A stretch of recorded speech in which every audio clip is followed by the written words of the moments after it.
Hey y'all, in today's video we're going to be learning how to make this beautiful Queen Anne neckline dress that has a slit. If that's what you want to watch, then keep watching this video till the very end as I give detailed explanation on how to arrive at this dress neatly in quotes, and to have a perfect fit of this dress. So let's head straight to the pattern drafting tutorial. So as you can see, I have my basic bodice front in full and also the skirt in full, which I set aside, and I'm going to be working on the half scale upper bodice. I have to fold it into two for now. Then from your basic neckline, you're going to be marking half an inch, maximum 1 inch. But here I used half an inch. You can decide to use half inch or 1 inch, whichever one that is okay by you. So from the midpoint of my shoulder, I went ahead to mark all the way down to 5.5 inches.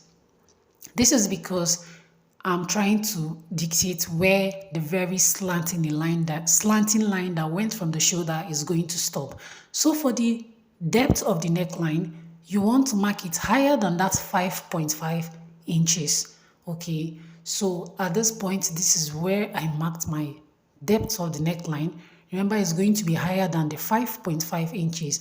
Now, from the armhole area, you want to determine where you're going to be stopping the slanting line that went all the way from the shoulder down to this place. So I used 1.5 inches for that. You can use 2 inches, whichever one that is okay by you. So for the neckline area, I'm going to be joining it to this point. Be sure that at this point, your neckline area is straight, so it does not form a sweetheart neckline by the time you open it up or by the time you cut on fold. So be sure that part is straight, all right? And it's kind of upward. The curve is kind of upward curve. Now remember, we are cutting out, so we do not want this to gap. We are going to be contouring the neckline. And to contour the neckline, I've drawn a line from my neckline to my bust point. Now the next thing I did was to draw in my bust arc, and on top of the bust arc, I'm going ahead to mark in my dart, which is 0.4 inches. Like I said, you can use 0.4 inches or 0.5 inches for the dart. And I'm going ahead to connect all these points like so and back to the bust point. So at this point, I've used my marker to show you guys where the dart is. And right now, I'm going to be cutting open my side bust dart. If you haven't subscribed to this channel, please do want to subscribe. Hit the bell notification icon so you'll be the very first person to know when I post new tutorials like this. Now, before you cut this part, be sure that it is showing on the other side, so you are not confused when closing up the dart of this side. So be sure you trace it out so it can also be visible on the other side. Having done that, I'm going ahead to close up the dart of the neckline contour and transferring the excesses to the side bust dart. Okay, and that is what I'm doing right here.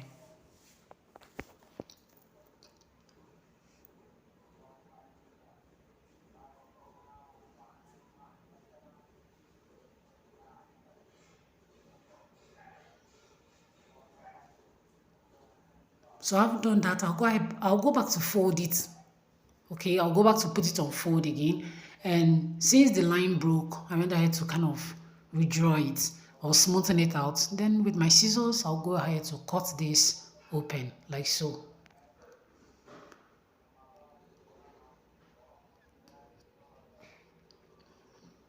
And I will cut this open. This is what this very part is looking like. Okay. So the next thing we are going to do is to get the lower bodies, where I think there is a lot of work. For this lower bodies, there is a lot of work. So you have to pay keen interest here. I'm going ahead to tape the upper scale and the lower bodies together at the waistline. From that part, I marked half an inch. I'm going to be drawing a slanting curve to this very point. Okay, so I decided to impute my bust apart measurement in between these darts because it's going to help me. It's going to be like a guideline. I went ahead to impute it, right? Remember, half an inch from your side seam all the way to this point of this dart, right? And this is what we are having. So remember, here also is your waistline, which you joined the upper and the lower bodies together. So I'm going to be tracing out the whole of this part. Okay, don't worry, I'll show you the part that I traced out. So I went ahead to trace out the whole of this part. This is actually that part which is going to be overlapping, like the one you're seeing on top of the screen. So I set it aside and I'm going ahead to extend that bust apart measurement all the way to the hem. This is because of the slit. All right, I'm going to be extending it all the way to the hem. This is solely because of the slit. Now, if you watch closely, it looks as if the slit is overlapping. The very bigger part of the skirt is overlapping the other lower, smaller part of the slit. So in order to do this, I decided to mark the center part of my skirt like so. And I'm going to be tracing out between the center and between that bust apart measurement line of the slit.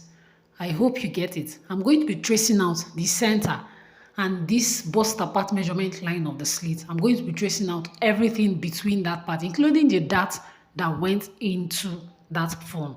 So I've traced it out and this is what it looks like. The reason why I traced it out is so that we can be able to overlap the slit. Do not worry, as we move on, you understand. So now I'm going to cut this out from here.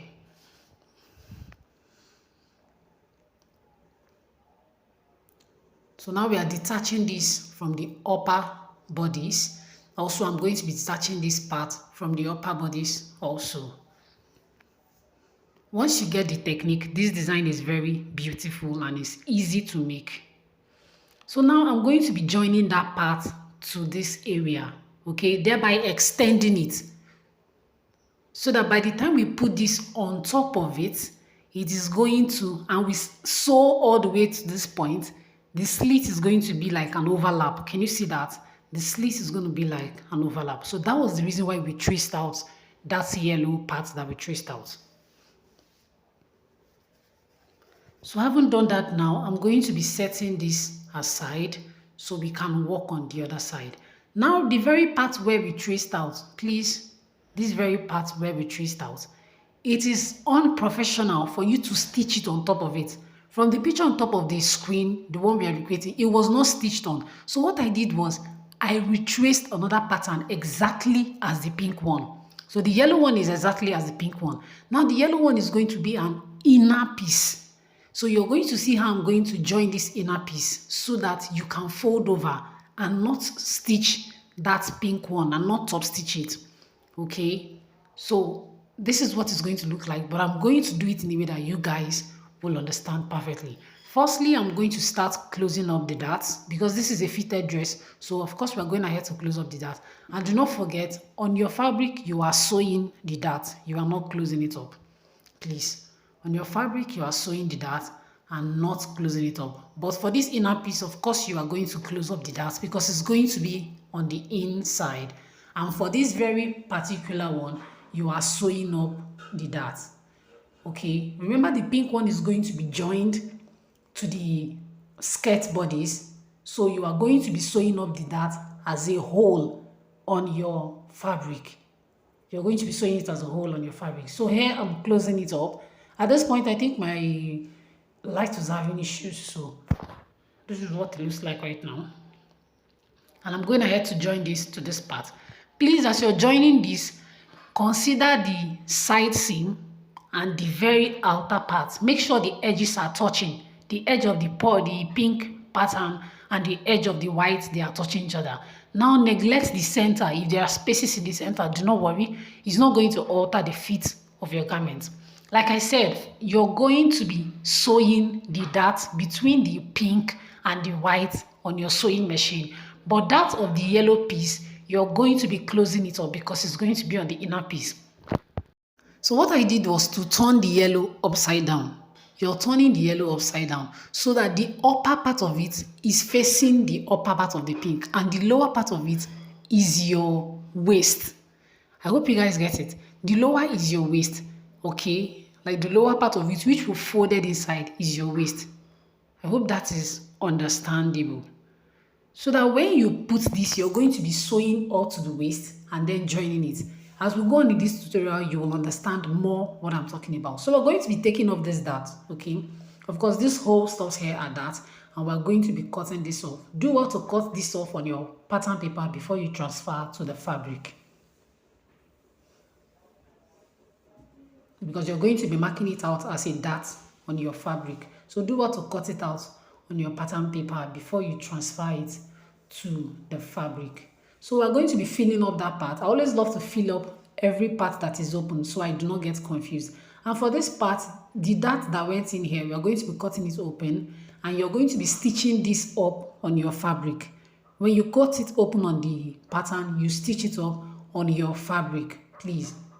Okay, so do well to join these two pieces together before you go back to attach it to the upper bodice. Now let's work on the upper bodice. Of course, we are going to be closing our side bust dart. So in order to do that, we are going to be transferring the excess of the side bust dart to the waist dart. All right, so that is what I'm doing right now. I'm going to be closing up my side bust dart while transferring the excess to the waist dart. This is what we've always been doing on this channel, so that is pretty easy. If you've been following me, you should get used to me doing this. So it's just the normal, transfer it and close it up here. So this is what this part looks like, and same thing we are going to do to the other side. And now, having worked on the upper bodies, everything about the upper bodies is complete, is okay. So now the next thing you're going to do is you want to turn this right side facing right side. You're going to be joining these together. You remember when I told you that you're taping this in a way that the yellow one, the waist part of it has to be upwards, okay? So you can be able to join it to the upper bodies, right? So when you fold this over, it's going to be like this, and you do not have to top stitch. I'm going to use a white paper to replace that pink so it's more relatable, so you guys can understand well. So I've used the white paper to replace the pink, okay, so you guys can understand. Like I said before, when you pull it on top of it, it's going to be there without you having to top stitch anything, okay? So remember, you're going to be attaching your button to that very side, and your side seam, you're going to be sewing it together with the back. Now, before you do that, before you even stitch the yellow pattern to the waist of the upper bodice, please do well to fix this part of your skirt.